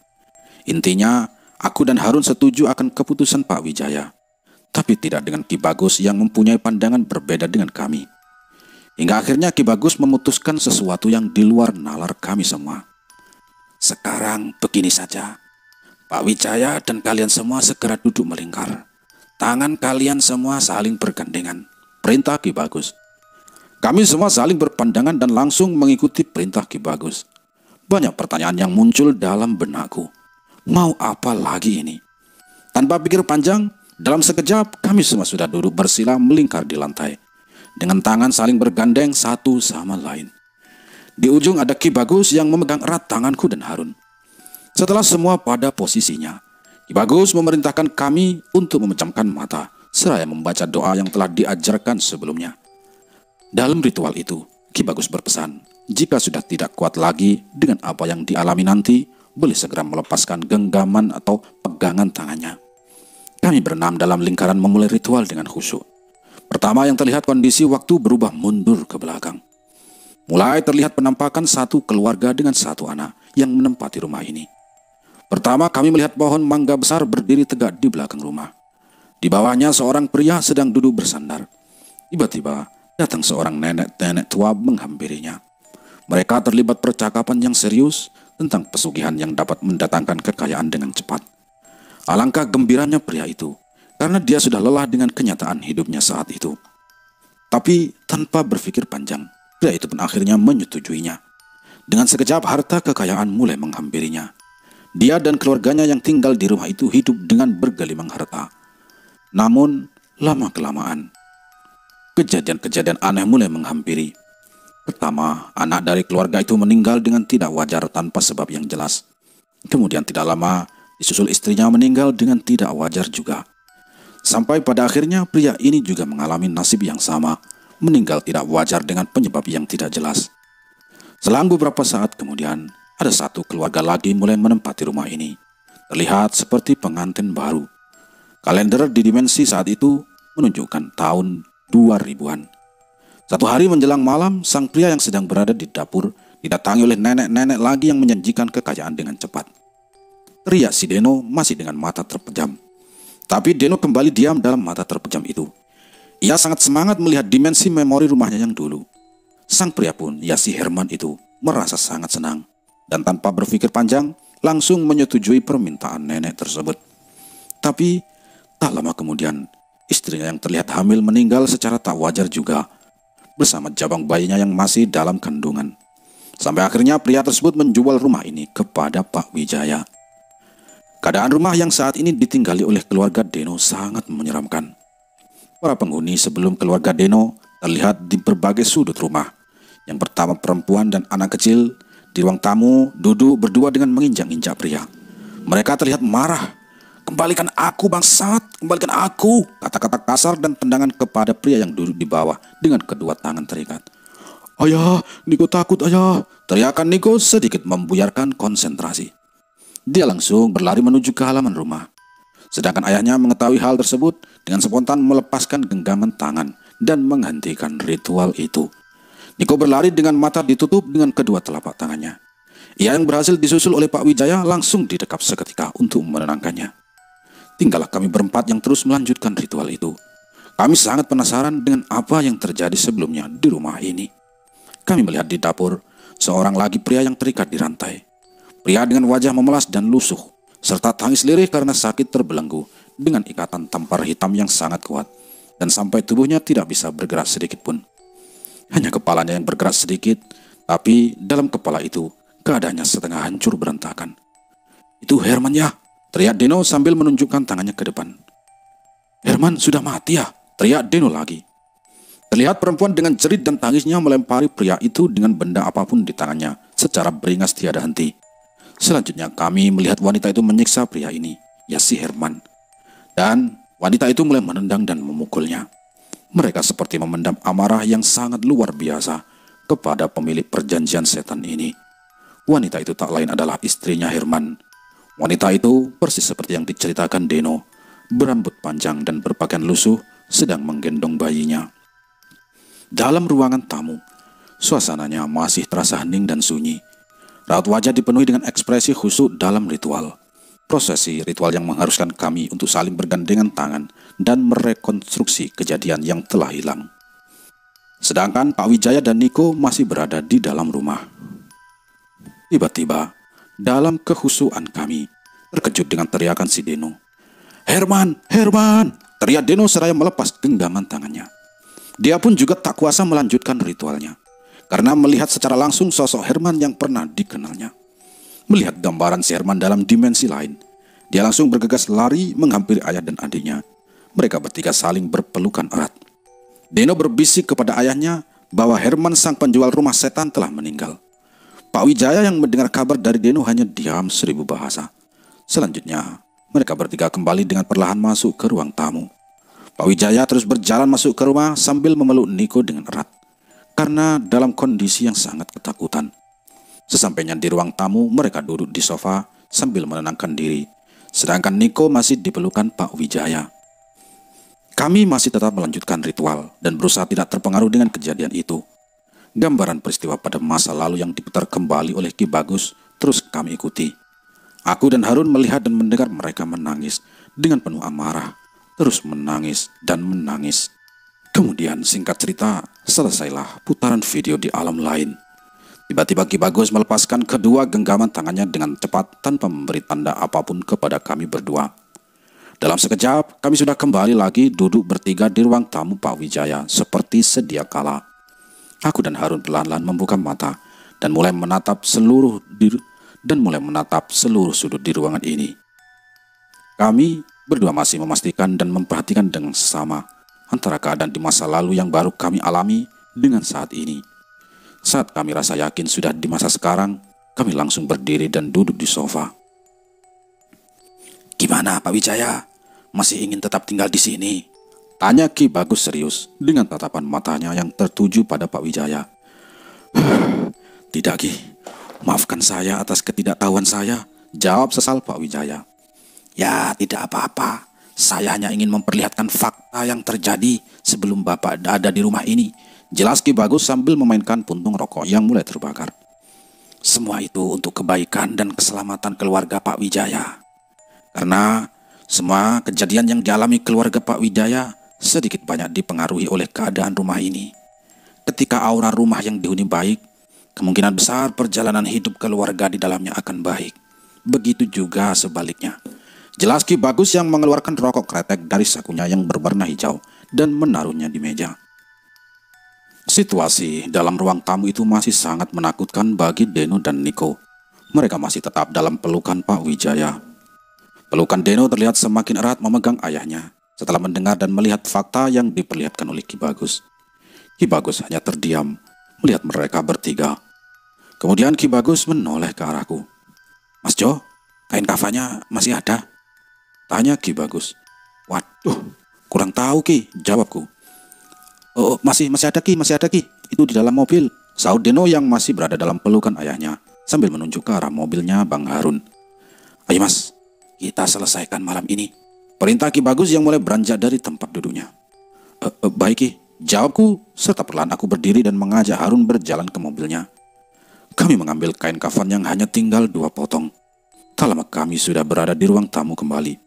Ki Bagus lalu mengajak kami semua mencari bagian jasad korban pesugihan yang masih tertanam di rumah itu. Ki Bagus berjalan menuju ke dapur dan kami semua mengikutinya. Ki Bagus menunjuk ke satu sudut di dapur sebelah sumur.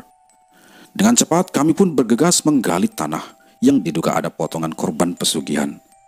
Setelah beberapa lama kami gali, terlihat tulang belulang dari jasad bayi. Tanpa pikir panjang, kami mengambil tulang-tulang itu satu persatu dengan sangat hati-hati. Tulang belulang yang sudah terangkat, kami sucikan terlebih dahulu di halaman kamar mandi. Selanjutnya, aku dan Harun meletakkan di atas kain kafan yang sudah disiapkan dan membungkusnya. Selesai di dapur, selanjutnya kami menuju ke belakang rumah dan Ki Bagus langsung menunjuk ke arah pohon mangga. Tepatnya di sebelah kanan bawah pohon mangga yang besar itu. Kami berdua berjalan ke arah tempat yang ditunjuk Ki Bagus dan mulai menggali dengan hati-hati. Tak perlu waktu lama. Tulang belulang yang sudah terlihat kami ambil, terus sisanya kami lanjutkan menggali dengan tangan. Malam itu, kami harus menggali dengan perlahan agar tulang yang mulai rapuh tidak patah dan rusak. Kami ambil satu persatu tulang yang tersisa dalam tanah. Selanjutnya kami sucikan terlebih dahulu. Kelar dengan ritual mensucikan tulang-tulang korban pesugihan, kami lanjutkan dengan pemakaman. Bertempat di belakang rumah Deno, ayah Deno menggali lubang tidak terlalu besar untuk liang lahat. Ia hanya membuat 2 lubang secukupnya. Prosesi penguburan tulang-tulang tersebut dimulai dengan memasukkan bungkusan kain kafan ke liang lahat dan kami kuburkan kembali dengan layak. Setelah semua proses pemakaman selesai, Ki Bagus mengambil posisi duduk di depan makam untuk memimpin doa buat jenazah yang sudah berupa tulang. Tak terasa, malam sudah beranjak pagi. Kami memutuskan untuk kembali ke rumah Harun, istirahat melepas penat. Hari sudah menjelang pagi, penghuni seisi rumah mulai bergulat dengan kesibukan masing-masing. Suasana di rumahnya Harun sangat nyaman secerah pagi hari yang menyejukkan. Pak Wijaya dan seluruh anggota keluarga sudah berkumpul di ruang tengah dan sajian makan pagi sudah siap. Ki Bagus keluar dari kamar dan bersiap untuk melanjutkan perjalanan ke Medan. "Mari Ki, sarapan dulu Ki, semuanya sudah siap," pinta Pak Wijaya. Ki Bagus mengangguk dan bergabung di ruang tamu. Makan pagi bersama terlihat sangat akrab satu sama lain, saling bercanda ringan. Suasana seperti ini yang sangat dirindukan oleh keluarga Pak Wijaya. Suasana yang pernah hilang beberapa saat dari kehidupan si Deno. Selesai makan, kami diajak berkumpul di teras rumah. "Mari kita berkumpul sebentar di teras," ajak Pak Wijaya. Kami semua beranjak ke teras dan duduk-duduk santai sambil menikmati pagi yang sangat cerah. Ki Bagus tidak lupa mengeluarkan rokok kretek dan menyalakannya. Hembusan asap rokok keluar dari mulut Ki Bagus. Maaf Ki, bagaimana ya sebaiknya tindakan kami ke depannya?" tanya Ibu Deno. Dengan santai Ki Bagus menjelaskan bahwa pertanyaan itu sudah dibahas tadi malam dengan Pak Wijaya. Intinya adalah lebih baik Pak Wijaya sekeluarga pindah dari rumah ini. Karena rumah ini sudah menjadi tempat singgah makhluk pesugihan itu. Contohnya jin yang menyerupai nenek-nenek. Ia akan terus menawarkan jerat pesugihan kepada siapa saja yang menghuninya. Rumah ini juga merupakan salah satu jalan yang biasa dilalui bangsa jin di daerah sini. Selain itu, kenangan dengan penghuni lama juga akan sering menghantui penghuni berikutnya.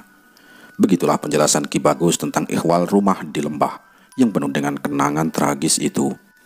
Ki Bagus masih santai dengan rokok yang selalu terjepit di antara jari jemarinya. Benar yang, rumah kita yang di lembah menyimpan kenangan yang tak baik untuk kita keluarga. Aku dulu juga sempat didatangi nenek-nenek itu Ki, saat kita sakit dan kehabisan uang. Tapi ku tolak Ki, timpal Pak Wijaya. Iya Mak Den, kau tinggal saja sementara di sini, sahut Ibu Harun sambil tersenyum, dan dia menoleh ke arah Deno seraya menghibur dan memberikan solusi sementara. Terima kasih Wak atas bantuannya kepada kami, jawab Ibu Deno serta tangannya memegang paha Ibu Harun. Nenek itu mendatangi ayah di mana? Tanya Deno serius. Deno masih teringat dengan kejadian tadi malam pada saat ritual di rumahnya. Dia sangat penasaran dibuatnya. Penasaran dan jengkel dengan sosok nenek-nenek yang selalu menjerumuskan penghuni rumah ke jalan kesesatan. Di dapur Bang, waktu tengah malam. Oh, kata si Deno. Setelah dirasa cukup pertemuan di teras itu dan mencapai kesepakatan bersama, Ki Bagus meminta pamit untuk melanjutkan perjalanan. Ki Bagus minta langsung diantar menuju ke bandara dengan cepat karena mengejar jadwal penerbangan tadi. Harun dan aku Paijo mengantarkan Ki Bagus ke bandara. Selama di perjalanan ke bandara, Ki Bagus hanya terdiam, menikmati perjalanan sesekali mengumbar canda tawa seperti biasa. Setelah menunggu Ki Bagus sudah berangkat ke Medan dengan pesawat pagi, kami langsung pulang ke rumahnya Harun. Singkat cerita, keesokan harinya, aku pun si Paijo pulang ke Jawa. Dan pulang dengan perasaan lega dan puas waktu itu. Selain bisa membantu keluarga Deno, juga berwisata ke tempat yang bagus di daerahnya Harun. Kemudian, cerita dari sudut pandang si Harun. Singkat cerita, 6 bulan telah berlalu. Harun merasa sangat kangen dengan kampung halaman. Rasa itu tiba-tiba saja mencuat dari dalam hatinya. Apakah ini karena dia baru pertama kali merantau?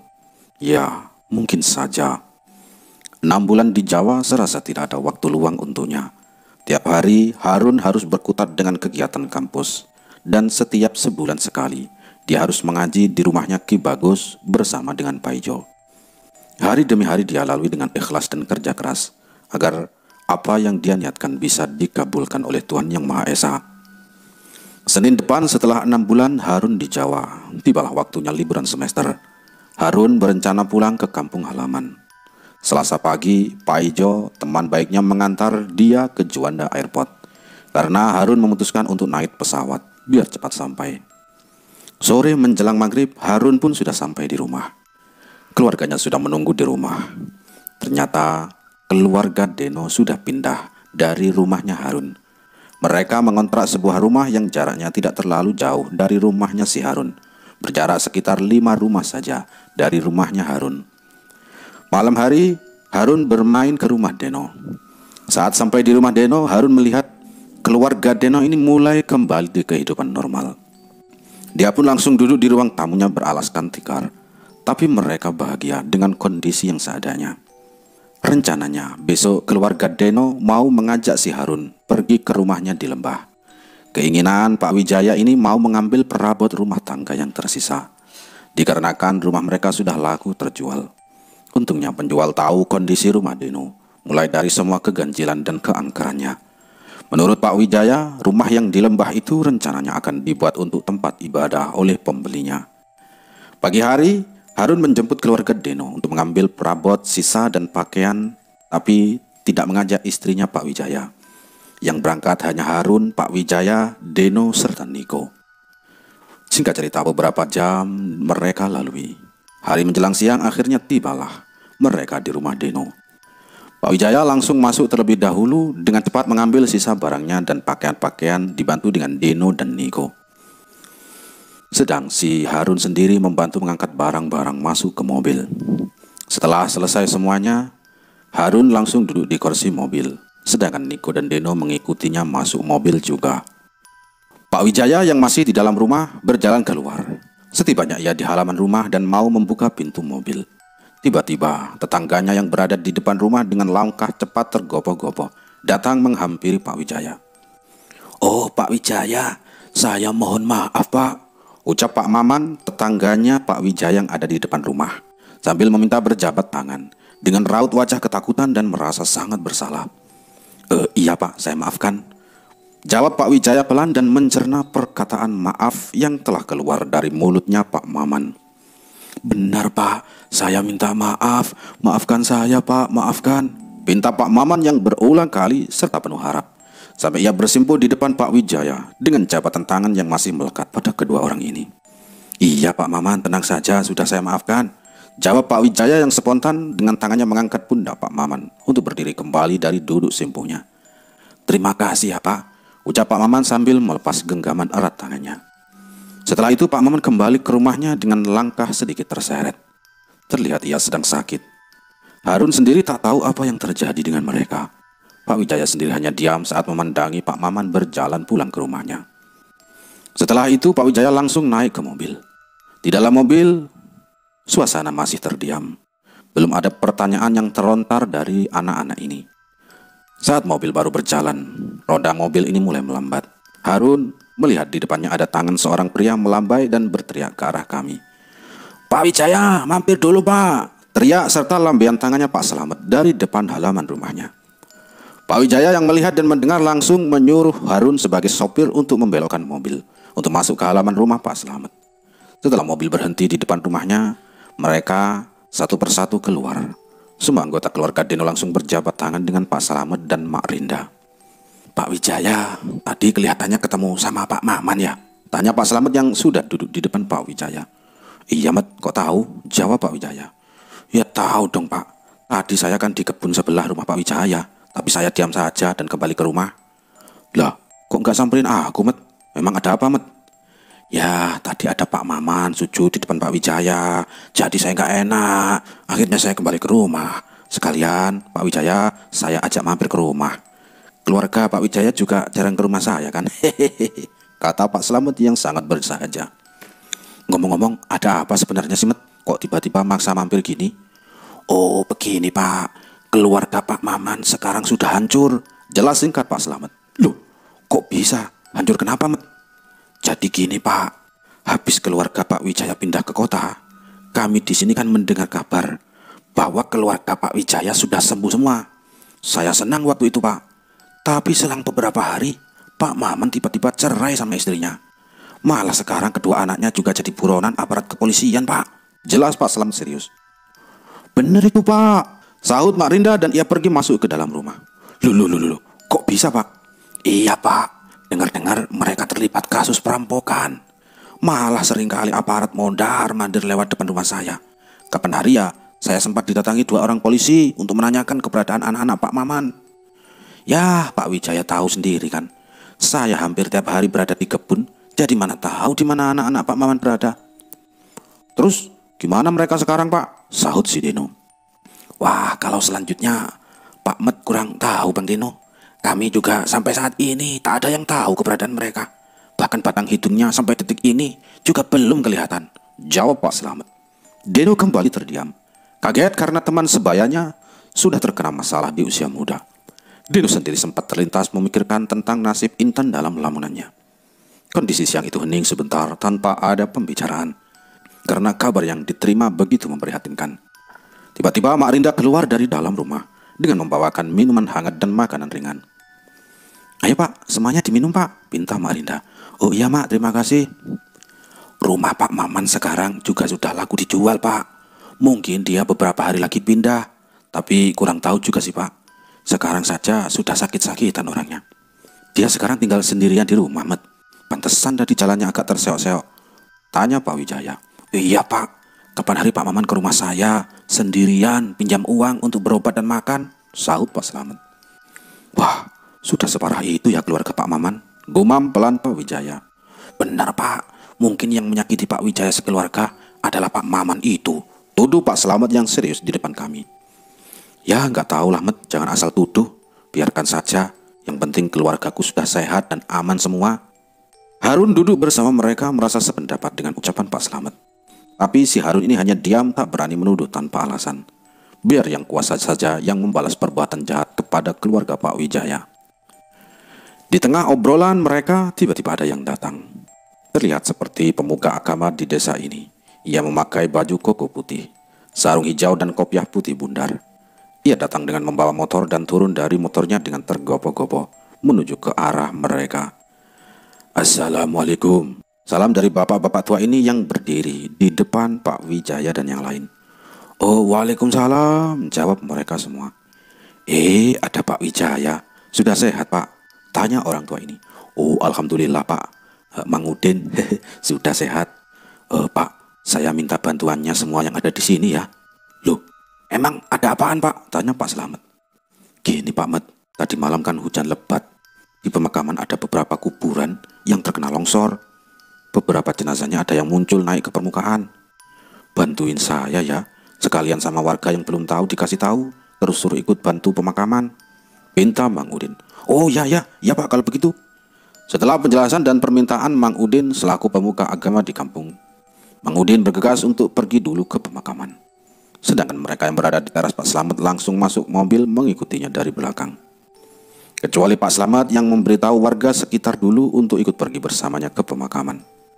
Perasaan penasaran yang ada di dalam Harun ingin tahu siapakah makamnya yang keluar dari permukaan itu. Sesampainya di depan pemakaman, terlihat beberapa orang yang mulai datang. Sedangkan rombongan ini langsung memarkirkan mobil di samping pintu masuk pemakaman. Selanjutnya, mereka bersama-sama langsung masuk menuju ke arah pemakaman yang sudah terkelupas oleh tanah longsor. Waktu siang hari, areal pemakaman sudah kelihatan gelap karena rimbunnya pohon yang mengelilingi makam. Area yang longsor memang berada di sebelah sungai besar. Beberapa pohon ikut roboh dan hanyut oleh ganasnya banjir dan tanah longsor. Saat Harun dan yang lain sudah di dekat makam, Harun melihat ada 3 mayat yang sudah ditaruh di atas tanah. 2 mayat yang masih utuh jenazahnya, hanya kain kafannya yang lusuh. Sedang 1 mayat lainnya sudah tinggal tulang belulang. Ia terbungkus kain kafan yang mulai berubah warna jadi coklat. Dari arah belakang, Mas Slamet datang dengan warga yang lain. Ia langsung menghampiri si Harun dan teman-temannya. Itu jenazah Pak Gusti Met, kata Pak Wijaya yang berdiri di sampingnya Harun, serta tangannya menunjuk ke arah mayat. Oh iya benar Pak, itu mayat Pak Gusti. Tapi jenazah satunya lagi kalau tidak salah adalah anaknya itu Pak. Iya Pak Met, benar itu anaknya Pak Met. Celutuk Deno dengan wajah serius menatap jenazah anak muda itu. Kemudian singkat cerita, mereka saat itu bersama-sama para penduduk kampung membantu untuk memakamkan para jenazah di tempat yang baru. Selesai acara, mereka langsung berdoa bersama di depan pemakaman mereka. Ritual sudah selesai. Warga mulai kembali pulang, kecuali ahli waris dan kerabat yang masih duduk di depan makam keluarganya. Akhir kata, mereka pun melanjutkan perjalanan pulang ke rumah Deno. Di tengah perjalanan pulang, saat masih berada di dalam mobil, Pak Wijaya berkata pada Deno, "Itulah Bang, alasan ayah dan mama kemarin untuk tetap sabar dan ikhtiar. Karena kita sudah memutuskan untuk merantau, jadi sebisanya kita usaha sendiri. Jangan membuat susah yang di rumah," kata Pak Wijaya. "Oh maksudnya gimana ya?" jawab Deno yang belum mengerti. "Ya seumpama kita mati sekeluarga karena musibah kemarin, insya Allah kita juga syahid Bang, jadi nggak usah takut," kata Pak Wijaya. "Kita kemarin diuji Bang, alhamdulillah abang kuat menghadapinya. Doa kita juga dikabulkan dan diberikan pertolongan. Pada akhirnya kita bisa kembali seperti semula, meskipun harus memulai lagi dari nol," terang Pak Wijaya lagi. 1 minggu berjalan, waktu liburannya Harun sudah habis. Selama itu pula Deno seringkali ke rumahnya si Harun untuk sekedar tukar pikiran, curhat, bercerita tentang musibah antara hidup dan mati yang ia alami beberapa bulan kemarin. Di rentang waktu itu juga, teman Deno yang bernama Angga, anaknya Pak Maman ini memberikan pesan, maafkan aku" berulang kali melalui Facebook. Deno pun membalas pesan tersebut dan menuliskan kata, "Aku maafkan" kepada Angga. Sedangkan untuk Intan, Deno sendiri sudah melupakannya. Meski rasanya masih sakit akan perbuatan Angga dan Intan yang telah ia lakukan kepadanya. Hari Sabtu pagi, Saat si Harun sudah bersiap kembali ke Jawa untuk melanjutkan menuntut ilmu, tiba-tiba Deno datang ke rumah dengan semua keluarganya. Berbekal dari pengalaman pahit dan getirnya hidup yang sudah ia rasakan, dia berkeinginan keras dan membulatkan tekad untuk belajar ilmu agama dan ilmu-ilmu yang lain. Dia bertujuan untuk membantu sesama dan berharap jangan ada lagi musibah yang menimpa seperti keluarga Deno. Dengan restu serta dukungan dari keluarganya Harun dan keluarganya Deno, akhirnya Deno ikut belajar ke Jawa bersama Harun. Demikianlah kisah ini. Sewaktu cerita ini ditulis, mulai keluarga, kerabat, teman di Medan dan di Jawa, tidak ada yang diberitahu sama sekali tentang musibah yang pernah dialami keluarga Pak Wijaya. Hanya keluarga Harun saja yang tahu. Semoga bisa menjadi hikmah. Tamat.